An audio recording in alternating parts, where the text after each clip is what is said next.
Hey, Brian, it really is disturbing to watch. And since the police chief wasn't taking questions at today's news conference, I reached out to two canine experts. They took a look at the video and shared their thoughts.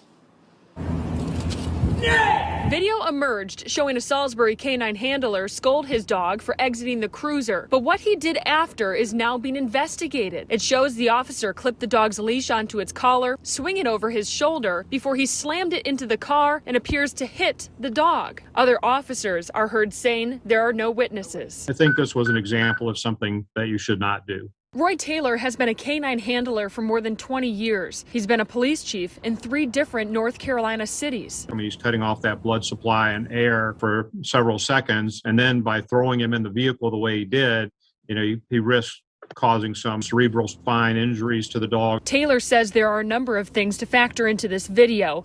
The health of the dog, the price of the dog, $20,000, $25,000. and the potential damage to the dog's training. Now, going forward, the dog's going to have to reconsider whether he gets out of the car at all. Is your camera on? In the video, you can hear the other officers ask if their cameras are on. Hey, you could put my cameras on.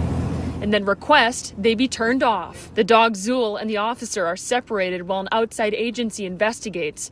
Chief Jerry Stokes says the officer's actions might have been part of training tactics. When a canine is non-compliant with the handler's commands, the handler is trained to correct the dog. But the actions of the handler were not appropriate. Kyle Hyen, a former police officer who trained dogs for law enforcement agencies, has concerns beyond Zool. You respond with that much frustration, it just makes you wonder what that officer is going to do in a real life situation.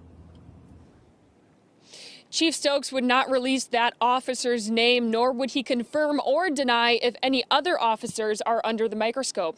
Reporting live in Salisbury, I'm Morgan Francis, Fox 46.